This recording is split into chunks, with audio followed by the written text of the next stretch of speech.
My passion my ഹാപ്പിനെസ്സിലേക്ക് സ്വാഗതം. ഇത് stitching class 4-ാമത്തെയാണ്. അതിൻ്റെ പാർട്ട് 2 ആയ കട്ടിങ്ങിലാണ് ചെയ്യാൻ പോകുന്നത്. ഇതുവരെയുള്ള സ്റ്റിച്ചിങ് ക്ലാസ്സിൻ്റെ എല്ലാത്തിൻ്റെ ലിങ്ക് ഞാൻ ഡിസ്ക്രിപ്ഷൻ ബോക്സിൽ ഇട്ടിട്ടുണ്ട്. അതുപോലെ ബ്ലോഗിൻ്റെ ലിങ്ക് ഇട്ടിട്ടുണ്ട്. കാണാത്തവരുണ്ടെങ്കിൽ കണ്ടു നോക്കാം. നമുക്ക് ഇനി ഇതിൻ്റെ കട്ടിങ്ങിലേക്ക് കിടക്കാം. ഞാൻ എടുത്തേക്കുന്നത് ഇതൊരു സാരിയാണ്. സാരിയുടെ നമുക്ക് ആവശ്യമായിട്ടുള്ളതെന്ന് വെച്ച് കഴിഞ്ഞാൽ 0 to 1 നമുക്ക് 30 ഇഞ്ചാണ് ആവശ്യം. അതുപോലെ തന്നെ 1 to 7 നമുക്ക് 15 ഇഞ്ച്. അപ്പോൾ ഒരു സൈഡിലേക്ക് മാത്രമായിട്ട് എന്ന രീതിയിൽ 30 ഇഞ്ചോളം നമുക്ക് ഫ്രണ്ടിലേക്ക് മാത്രമായിട്ട് നമുക്ക് വേണ്ടി വരും. ഉടുപ്പിന്റെ വിരിവ്. അപ്പൊ നമ്മൾ തുണി എടുക്കുമ്പോൾ ഒരു സൈഡിലേക്ക് 30 ഇഞ്ച് എന്ന രീതിയിൽ, രണ്ട് സൈഡിലേക്ക് കൂടി 60 ഇഞ്ച് വീതിയും നീളം, ഒരു സൈഡിലേക്ക് 30 എന്ന രീതിയിൽ, ഫ്രണ്ടിലേക്ക് 30 ഇഞ്ച് നീളം എന്ന രീതിയിൽ, ബാക്കിലേക്ക് 30. അപ്പൊ രണ്ടും 60 ഇഞ്ച് എന്ന രീതിയിൽ വേണം എടുക്കാനായിട്ട്. ഞാൻ എടുത്തേക്കുന്നത് സാരിയാണ്. അപ്പൊ നമുക്ക് നീളവും വീതിയും നമുക്ക് 60 ഇഞ്ച് എന്ന രീതിയിൽ തന്നെ നമുക്ക് വേണം. ഇപ്പൊ സാരി ആയതുകൊണ്ട് തന്നെ ഇങ്ങനെയാണ് വരുന്നത്.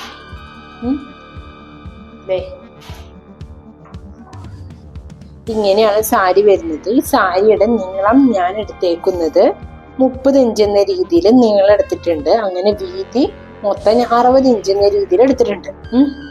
ഇങ്ങനെ വരുന്ന സാരിനെ ഞാനിങ്ങനെ രണ്ടാക്കി മടക്കി ഒപ്പത്തിനൊപ്പം ഇങ്ങനെ വെച്ച് ഞാൻ രണ്ടാക്കി മടക്കി. ഈ മടക്കിയ തുണി, അതായത് ഇത് ഫ്രണ്ടായി ഇത് ബാക്കായി. പക്ഷെ നമുക്ക് അടയാളപ്പെടുത്തണ്ടേ. അപ്പൊ ഞാൻ അതിനെ ഒന്നും കൂടി രണ്ടാക്കി മടക്കി. അപ്പൊ മൊത്തം 4 മടക്കായി. കണ്ട, 1 2 3 4. അപ്പൊ 4 ഭാഗത്താണ് നമ്മൾ അടയാളപ്പെടുത്തുക. അപ്പൊ തുണീനെ ഇങ്ങനെ മനസ്സിലായെന്ന് വിചാരിക്കണം. കാണാത്തവരുണ്ടെങ്കിൽ ഒന്ന് ബാക്ക് അടിച്ച് ഒന്ന് നോക്കി മനസ്സിലാക്കാം. അപ്പൊ അങ്ങനെ ഞാൻ നല്ല തുണീനെ അങ്ങനെയാണ് മടക്കിയത്. ഇത് മാറ്റി വെക്കാണ്. ഞാൻ കാട്ടി തന്നോളൂ. സാരിയാണ് ഇട്ടത്. ഇനി ലൈനിങ് തുണി എടുക്കാണ്. ഇത് നിങ്ങൾ വാങ്ങണ തുണി ഈ പറഞ്ഞ പോലെ ചില തുണികൾക്ക് ഡിസൈൻ ഉണ്ടാവും. അപ്പൊ ഡിസൈൻ ഉണ്ടാവുമ്പോൾ എങ്ങനെ മടക്കും എന്നൊരു ചെറിയ കൺഫ്യൂഷൻ വരില്ലേ. അപ്പൊ അതില്ലാണ്ടിരിക്കാണ് 2 രീതിയിലാണ്. ഇതിപ്പോ ഒരു മെത്തേഡ് മടക്കേണ്ട രീതി. ഇത് അടുത്തതാണ്. ഇതിന്റെ ഡിസൈനുള്ള തുണി കിട്ടുമ്പോൾ കുറച്ചുകൂടി നിങ്ങൾക്ക് മനസ്സിലാവും. ഇത് ലൈനിങ് തുണിയാണ്. ഇങ്ങനെ ഈ ലൈനിങ് തുണിനെ ഞാൻ രണ്ടാക്കി മടക്കി. എന്നിട്ട് അതിനെ വീണ്ടും ഒന്നും കൂടി മടക്കി. മടക്കണ മുൻപ് ഞാൻ എന്ത് ചെയ്തെന്ന് വെച്ച് കഴിഞ്ഞാല്, നമുക്ക് ഒരു സൈഡിലേക്ക് നമുക്ക് വിരിവ് വരുന്നത് 15 ഇഞ്ചാണല്ലോ. ഞാൻ ഈ ലൈനിങ് തുണീനെ ഞാൻ 15 ഇഞ്ച് മാത്രമായിട്ട് എടുത്തിട്ടാണ് മടക്കിയത്. ബാക്കിയുള്ളത് മൊത്തം നമുക്ക് ഈ ബ്ലൗസിന് പട്ടയ്ക്ക് വേണ്ടിയൊക്കെ നമുക്ക് എടുക്കാൻ പറ്റുന്ന സ്കേർട്ടിന് ഈ തുണികളൊന്നും വെറുതെ വേസ്റ്റ് ചെയ്ത് കളയരുത്. അപ്പൊ അതുകൊണ്ടാണ് ഈ തുണിനെ ഇങ്ങനെ മടക്കിയത്. അതായത് ഇങ്ങനെ കിടന്ന തുണീനെ ഇങ്ങനെയുള്ള തുണി രണ്ടാക്കി മടക്കി അത് കഴിഞ്ഞിട്ട് അവിടെ നിന്ന് വീണ്ടും ഒന്നുകൂടി മടക്കി. അപ്പൊ 2 മെത്തേഡാണ്. ഈ ലൈനിങ് തുണി മുകളിന് താഴേക്കാണ് മടക്കിയെങ്കിൽ സാരിയെ ഇവിടുന്ന് ലെഫ്റ്റിന്ന് റൈറ്റിലേക്കാണ് മടക്കിയത്. നിങ്ങൾക്ക് മനസ്സിലായെന്ന് വിചാരിക്കണേ. അപ്പൊ നമുക്ക് ഡിസൈനുള്ള വല്ല തുണിയാണെന്നുണ്ടെങ്കിൽ നമുക്ക് ഈ 2 രീതിയിൽ മടക്കാൻ പറ്റും. ഞാനിപ്പോ ആദ്യം ലൈനിങ് തുണിയിലാണ് അടയാളപ്പെടുത്താൻ പോകുന്നത്. നമുക്കിനി എടുക്കേണ്ടത് ലെങ്ത് നമുക്ക് 30 ഇഞ്ചാണല്ലോ. 30 ഇഞ്ച് വേണം. പക്ഷെ ലൈനിങ് ആയതുകൊണ്ട് നമുക്ക് ലെങ്ത് വന്നേക്കുന്നത് 27 ഇഞ്ചാണ് ലെങ്ത് നമുക്ക് ആവശ്യമുള്ളത്. ലൈനിങ് ആയതുകൊണ്ട് 27-ന് ഞാനൊരു 2 ഇഞ്ച് കുറച്ച് 25 ഇഞ്ച് എടുക്കാണിത്. ഇവിടുന്ന് ഇവിടത്തോളം വരെ 25 ഇഞ്ച് ഉണ്ട്. 25 ഇഞ്ച് ഞാൻ ലൈനിങ് എടുത്തു. പിന്നെ വീതി ഞാൻ 15 ഇഞ്ച് എടുത്തു. ഇത്ര കാര്യം ശരിയായിട്ടുണ്ട്. ഞാൻ ഇനി ചെയ്യാൻ പോകുന്ന വെച്ച് കഴിഞ്ഞാല് 0 to 1 കഴിഞ്ഞ് 0 to 3 ആണ്. അതായത് 4.2. ഇവിടുന്ന് ഇത് ഫോൾഡ് ഭാഗമാണ്. എപ്പോഴും അത് ഓർമ്മ വരണം. മടക്ക് ഇവിടെ വരണം കേട്ടോ. അതായത് 0 to 3 ഷോൾഡർ 4.2. ഞാൻ ഇവിടെ നിന്ന് 4.2 അടയാളപ്പെടുത്തി. 0 to 5 വരുന്നത് നെക്ക് വെടുത്ത് 1.25 ഇങ്ങനെ തന്നെ പിടിച്ചിട്ട് 1.5 1.25 ഇവിടെ അടയാളപ്പെടുത്തി. അത് കഴിഞ്ഞ് 5 to 6 അത് നെക്ക് വെടുത്ത് ഇങ്ങനെ പിടിച്ച്, നെക്ക് വെടുത്തല്ല സോറി നെക്ക് ഡെപ്ത് ഇങ്ങനെ പിടിച്ച് ഞാൻ 3.5 അടയാളപ്പെടുത്തി. അത് കഴിഞ്ഞ് നമുക്ക് നെക്ക് വെടുത്ത് നമുക്ക് 1.25 ആണല്ലോ, ആ 1.25 എവിടെ വരണമെന്ന് നോക്കിയിട്ട് 1.25 അടയാളപ്പെടുത്തി ഇവിടെ വരും. അതുപോലെ തന്നെ നമുക്ക് ആം ഹോൾ 3 to 4 4.2 ആണ്. അതിങ്ങനെ വെച്ചിട്ട് ഞാൻ 4.2 അടയാളപ്പെടുത്തി. ഇവിടെ ഷോൾഡർ എത്ര വരണേ? 4.2 തന്നെയാണ്. ആ 4.2 എവിടെ വരണേ നോക്കി ഇവിടെ വരും. ഇങ്ങനെ എന്ന രീതിയിൽ അടയാളപ്പെടുത്തി. മനസ്സിലായില്ലേ? ഇനി എടുക്കണ്ട, ഇങ്ങനെ തന്നെ പിടിക്കുക. എന്നിട്ട് നമുക്ക് ഇനി ആവശ്യം നമുക്ക് 1 അടയാളപ്പെടുത്തും. നമുക്ക് മൊത്തം വരുന്നത് 6 ആണ്. 1.5 ഇഞ്ച് തയ്യൽ തുമ്പ് കൂട്ടി 7.5 വരും. ഇങ്ങനെ തന്നെ പിടിച്ച് ഞാൻ 7.5 അടയാളപ്പെടുത്തി. അതോടൊപ്പം തന്നെ ഞാൻ 6 അടയാളപ്പെടുത്തി. ഇനി ഞാൻ സ്കെയിൽ എടുത്തു. ഇങ്ങനൊരു ബോക്സ് പോലെ വരയ്ക്കണം. ഓരോന്നും ഞാൻ നെക്ക് ബോക്സ് പോലെ വരച്ചു. അത് കഴിഞ്ഞ് ആം ഹോളും ബോക്സ് പോലെ വരച്ചു. കണ്ട ഇവിടെയാണ് നമ്മുടെ ശരിക്കുള്ള ബോർഡിങ് എടുത്ത മെഷർമെന്റ് അനുസരിച്ച് ഇവിടെ വരും. ഇത്രയും തയ്യൽ തുമ്പാണ്. ഇനി ചെയ്യേണ്ടത് വെച്ച് കഴിഞ്ഞാല് ഇത് 4.2 ആണ്. എൻ്റെ നേർപകുതി നോക്കാം. പകുതി വരുമ്പോൾ ഇവിടെ വരും. ഈ വരയ്ക്കും ഉള്ളിൽ വേണം കയറി വരാനായിട്ട്.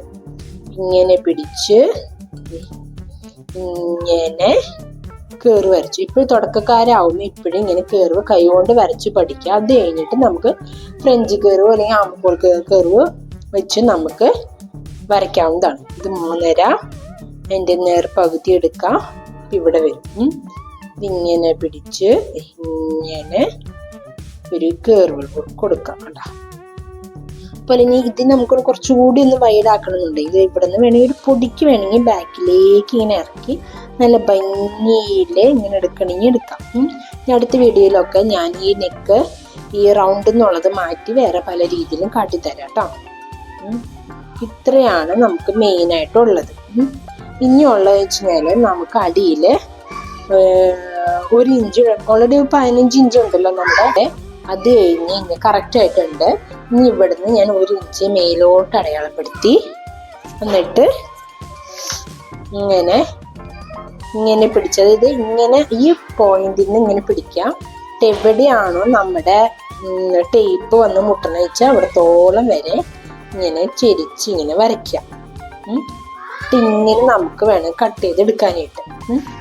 പിന്നെ ഉള്ളത് വെച്ച് കഴിഞ്ഞാൽ ഇതാണ് നമ്മുടെ തയ്യൽ തുമ്പ്. ഇവിടെ നിന്ന് വേണം ഇങ്ങോട്ടേക്ക് എടുക്കാനായിട്ട്. പക്ഷെ ഞാൻ ഇങ്ങനെ ഇപ്പൊ വരച്ച് കാട്ടണമെന്നുണ്ടെന്നുള്ളു. പക്ഷെ ഞാൻ കട്ട് ചെയ്യുന്നില്ല. കാരണം എന്താന്ന് വെച്ച് കഴിഞ്ഞാല് ഇതിനേക്കാളും ഇറക്കം കൂടുതലാണ് നമ്മുടെ ശരിക്കുള്ള തുണിക്ക്. ഇത് ലൈനിങ് തുണി ഞാൻ ഓൾറെഡി ഇപ്പൊ 25 ഇഞ്ചാണ് എടുത്തേക്കുന്നത്.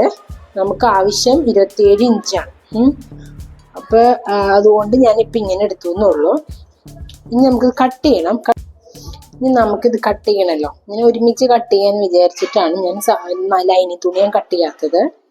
ഞാനിതിപ്പോൾ ഇങ്ങനെ ഒപ്പത്തിനൊപ്പം ഞാനിങ്ങനെ വെച്ചു. അതോടൊപ്പം തന്നെ ലൈനിങ് തുണി ഇതിൻ്റെ മേലേക്ക് ഞാൻ വെച്ചു. നമുക്ക് ആ ലൈനിങ് തുണി വെട്ടി മാറ്റിയിട്ട് നല്ല തുണിയുടെ മേലെ കട്ട് ചെയ്ത് ലൈനിങ് തുണി വെക്കാം. പക്ഷെ ഞാനിപ്പോൾ ഈ പ്രാവശ്യം ഇങ്ങനെ വെക്കണം എന്നുള്ളൂ. ഇങ്ങനെ ഞാൻ വെച്ചു. എന്നിട്ട് ഞാൻ കട്ട് ചെയ്യാൻ പോവാ. ഇനി ഇതിൽ ശ്രദ്ധിക്കാനുള്ള എന്താണെന്ന് വെച്ച് കഴിഞ്ഞാല് നമുക്കിവിടെ ഇറക്കം വന്നേക്കുന്നത് 30 ഇഞ്ചിലേക്കാണ്. നമുക്ക് ആവശ്യം എത്രയാണ്? 27 ഇഞ്ചാണ്. അതായത് ഇവിടത്തോളം ആണ് നമുക്ക് ആവശ്യം. ബാക്കി നമ്മൾ മടക്കി അടിക്കുകയാണ് ചെയ്യുന്നത്. അപ്പൊ ഇവിടെ നിന്ന് ഇങ്ങനെ പിടിക്കാം. ഇങ്ങനെ പിടിച്ചിട്ട് വേണം നമുക്ക് വരയ്ക്കാനായിട്ട്. അതായത് ആം ഹോളിന്റെ അവിടെ നിന്ന് താഴേക്ക് കാണാൻ പറ്റുന്നുണ്ടെന്ന് ഞാൻ വിചാരിക്കണേ. ഇങ്ങനെ പിടിച്ചിട്ട് ഇതെല്ലാം ഒക്കെ ഒപ്പത്തിനൊപ്പം വെച്ച് ഇവിടുന്ന് ഇത്രയും ഡിഫറൻസ് വന്നതുകൊണ്ടാണ് ഞാൻ ലൈനിങ് തുണി വെട്ടി മാറ്റാണ്ട് ഇതിന്റെ മേലെ വെച്ച് വെട്ടാന്ന് വിചാരിച്ചത്. ഇങ്ങനെ വെക്കാം, എന്നിട്ട് ഇവിടേക്ക് ഇങ്ങനെ പിടിക്കാം. പിടിച്ചിട്ട് ഇങ്ങനെ അടയാളപ്പെടുത്തുക. എവിടെയാണ് ഇത് വന്നേക്കണേന്ന് കണ്ട വ്യത്യാസം കണ്ട എന്തുമാത്രം വ്യത്യാസം വന്നു എന്നുള്ളത്. ഇങ്ങനെ വെച്ചു.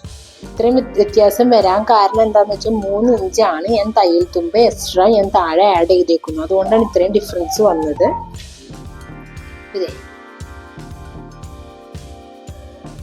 ഇങ്ങനെ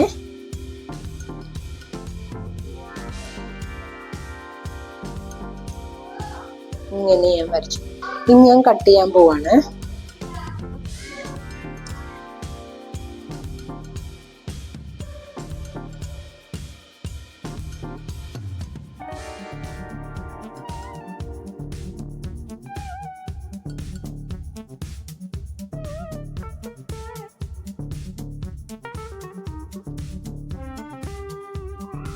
ഇനി ഞാൻ കട്ട് ചെയ്ത് മാറ്റാം കേട്ടോ. ഇതിങ്ങനെ ഞാൻ ഇങ്ങനെ കട്ട് ചെയ്ത് മാറ്റി. എന്നിട്ട് എന്ത് ചെയ്യണമെന്ന് വെച്ച് കഴിഞ്ഞാല് ഇതിങ്ങനെ ഈ തുമ്പ് ഒപ്പത്തിനൊപ്പം വെച്ച് ചെറുതായിട്ടൊന്ന് കട്ട് ചെയ്യുക. കാരണം സെന്റർ അത് തന്നെയാണ് നമുക്കറിയാൻ വേണ്ടിയാണ്. അതോടൊപ്പം തന്നെ ഇവിടെയാണല്ലോ നമ്മുടെ നെക്കിന്റെ വെടുത്ത് വന്നിരിക്കുന്നത്. അതിങ്ങനെ ഒപ്പത്തിനൊപ്പം വെച്ച് ഇങ്ങനെ മടക്കാം. മടക്കിയിട്ട് അതും ഇതുപോലെ തന്നെ ചെറിയൊരു കട്ട് ചെയ്ത് മാറ്റാം.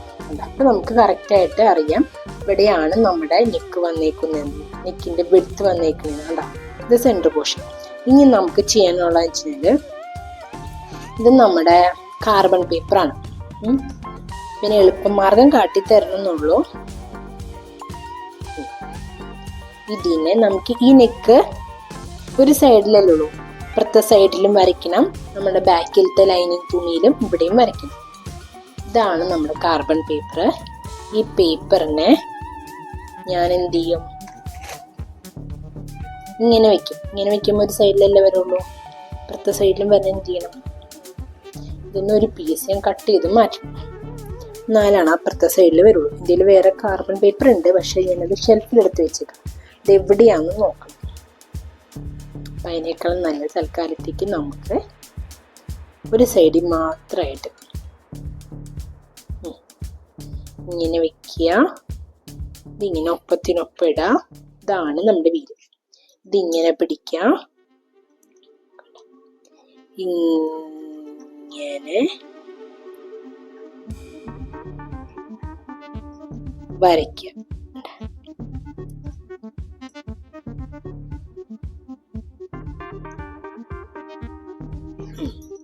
നോക്കിയതേ, ഇവിടെ ഉണ്ടാ മാർക്ക് വന്നേക്കണണ്ട. അതോടൊപ്പം തന്നെ ഇപ്പുറത്ത് തെളിഞ്ഞില്ലല്ലോ. ദേ ഉപയോഗിച്ച് ഇതിന്റെ മഷി മൊത്തം തീർന്നു.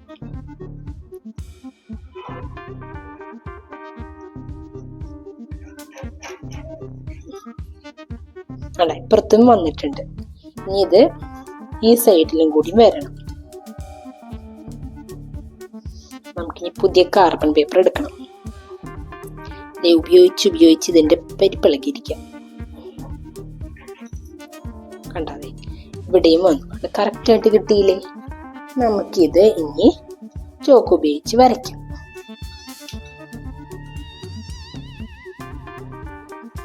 ഇത് നിവർത്തി കാട്ടിത്തരാം, നല്ല കറക്റ്റ് ആയിട്ട് മനസ്സിലാവുള്ളൂ. കണ്ട നെക്ക് വന്നേക്കാൻ കണ്ട, അതിങ്ങനെ വന്നിട്ടുണ്ട്. നല്ല ഭംഗിയിൽ കിട്ടിയില്ലേ? നമ്മൾ ചോക്ക് ഉപയോഗിച്ച് ഇതിന്റെ മേലെ കൂടെ ഇങ്ങനെ നമ്മൾ വരയ്ക്കണേ. ബാക്കില് നമുക്ക് വള്ളി വെക്കണം എന്നുണ്ടെങ്കിൽ മാത്രം നമുക്കിപ്പോ ബാക്കി വന്ന ലൈനിങ് തുണിയാണ്. ഇതിപ്പോ എന്തോരം നോക്കിട്ടാ, ഇതിപ്പോ 25 ഇഞ്ച് ഉണ്ട്.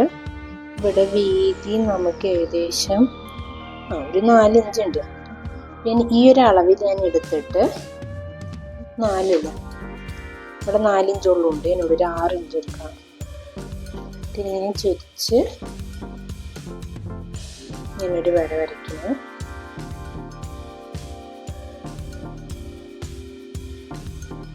അതിന് വെട്ടിയെടുക്കുക. അപ്പോൾ ഒരു സൈഡിൽ വീതി കൂടുതൽ, ഒരു സൈഡിൽ വീതി കുറവെന്ന രീതിയിൽ ഞാൻ ഈ ലൈനിങ് തുണി തന്നെയാണ് ഞാനിപ്പോൾ ബാക്കിൽ ബോ കെട്ടാനായിട്ട് ഉപയോഗിക്കുന്നത്. രണ്ടാക്കി മടക്കിയിട്ട് എടുത്താൽ മതിയല്ലോ, നിർബന്ധമില്ല, അത് ആവശ്യക്കാർക്ക് ചെയ്യാം. നമുക്ക് വേസ്റ്റ് എവിടെ വരണം എന്ന് വെച്ച് കഴിഞ്ഞാൽ അവിടെ ഇത് കൂട്ടി വെച്ച് നമ്മൾ ജസ്റ്റ് ഒന്ന് സ്റ്റിച്ച് ചെയ്താൽ മതി, കറക്റ്റ് ആ പൊസിഷനിൽ വെച്ചിട്ട്.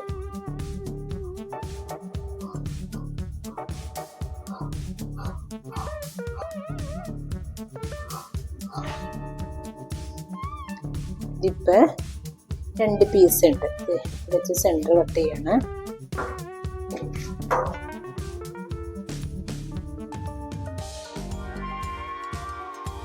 ഒപ്പത്തിനൊപ്പം ഇങ്ങനെ വെച്ച് സെന്റർ ഇങ്ങനെ കട്ട് ചെയ്തെടുത്തു. എന്നിട്ട് ജസ്റ്റ് എന്താ ചെയ്യേണ്ടതെന്ന് വെച്ച് കഴിഞ്ഞാല് ഇതിങ്ങനെ ഒപ്പത്തിനൊപ്പം ഇങ്ങനെ വെച്ച് ഈ സൈഡിൽ കൂടി ഇങ്ങനെ സ്റ്റിച്ച് ചെയ്തിട്ട് മറിച്ചെടുക്കാം. ഇത്ര മാത്രമേ ഉള്ളൂ. അപ്പം അങ്ങനെ ഉണ്ട് വള്ളിയും ബാക്കിലേക്ക് ബോ കെട്ടാനുള്ളതായി. ഇത്ര മാത്രമേ ഉള്ളൂ. ഇനി നമുക്ക് സ്റ്റിച്ചിങ്ങിലേക്ക് വയ്ക്കാം. ഞാൻ പറയുന്ന കാര്യങ്ങളൊക്കെ നിങ്ങൾക്ക് മനസ്സിലാകുന്നുണ്ടെങ്കിൽ ഒന്ന് ലൈക്ക് ചെയ്യുക, ഷെയർ ചെയ്യുക, സബ്സ്ക്രൈബ് ചെയ്യുക, എന്നെ സപ്പോർട്ട് ചെയ്യുക. പിന്നെ ഇതിൻ്റെ ഒരു ബ്ലോഗും കൂടിയുണ്ട്. ഞാൻ ബ്ലോഗ് തയ്യാറാക്കി എന്തിനാണെന്ന് വെച്ച് കഴിഞ്ഞാൽ ഞാൻ സ്റ്റിച്ചിങ് പഠിക്കുന്ന സമയത്ത് എനിക്കിതിൻ്റെ സ്റ്റിച്ചിങ് ക്ലാസ് ഞാൻ ഓൾറെഡി എടുക്കുമ്പോൾ നമ്മളിപ്പോൾ ബസ്സിലായാലും എന്തിനൊക്കെയാണ് പോകും, ഇങ്ങനെ സ്റ്റിച്ചിങ് ബുക്ക് എന്നൊക്കെ പറഞ്ഞുകൊണ്ട് ഇഷ്ടംപോലെ ബുക്കുകൾ കാണാറുണ്ടായിരുന്നു. പക്ഷേ അത് ഒന്നും കറക്റ്റ് പ്രോപ്പറായിട്ട് കൃത്യമായിട്ട് കാൽക്കുലേഷനോ അല്ലെങ്കിൽ കട്ടിങ് എങ്ങനെ എടുക്കേണ്ട, തുണി എങ്ങനെയാണെന്നുള്ള കാര്യങ്ങളൊന്നും അതിൽ കൃത്യമായിട്ട് ആഡ് ചെയ്തിട്ടുണ്ടായിരുന്നില്ല. അപ്പോൾ ഒരു മലയാളം ബുക്ക്, സ്റ്റിച്ചിങ് ബുക്ക് ഉണ്ടോയെന്ന് കുറേ തപ്പിയെങ്കിലും എനിക്ക് കിട്ടിയിട്ടില്ല. അപ്പം ഞാൻ എന്ത് ചെയ്തു, എന്നെപ്പോലെ ഇതുപോലെ സ്റ്റിച്ചിങ് പഠിക്കാൻ ആഗ്രഹമുള്ളവർ, അല്ലെങ്കിൽ ഇംഗ്ലീഷ് വായിച്ച് മനസ്സിലാക്കാൻ സാധിക്കാത്തവർ, അവർക്കൊക്കെ ഉപകാരത്തിൽപ്പെടുന്ന ഒരു മലയാളത്തിലുള്ള ഒരു സ്റ്റിച്ചിങ് ബുക്ക് എന്ന രീതിയിലാണ് ഞാൻ ബ്ലോഗ് ഞാൻ റെഡിയാക്കുന്നത്. ഞാൻ ബ്ലോഗിൽ നിങ്ങൾക്ക് താല്പര്യമുണ്ടെങ്കിൽ ബ്ലോഗ് കയറി ചെക്ക് ചെയ്ത് നോക്കാം. ഞാൻ പറയുന്നതിൽ നിങ്ങൾക്കത് മനസ്സിലാകുന്നുണ്ട്, ഞാൻ ടൈപ്പ് ചെയ്തേക്കുന്നത് അത് വെച്ച് നിങ്ങൾക്ക് ചെയ്യാൻ പറ്റുന്നുണ്ട് എന്നൊക്കെ ഉപകാരത്തിൽപ്പെടുകയാണെങ്കിൽ ആ ബ്ലോഗ് ഒന്ന് ലൈക്ക് ചെയ്യുക. എന്നാലും വേറെ ഒന്നിനും വേണ്ടിയില്ല, ഞാൻ അതിൽ ആഡ് ചെയ്തേക്കുന്നത് നിങ്ങൾക്ക് മനസ്സിലാകുന്നുണ്ട് എന്ന് എനിക്ക് മനസ്സിലാവാൻ വേണ്ടി മാത്രം. അപ്പം എല്ലാവരും എന്നെ സപ്പോർട്ട് ചെയ്യാം. Thank you.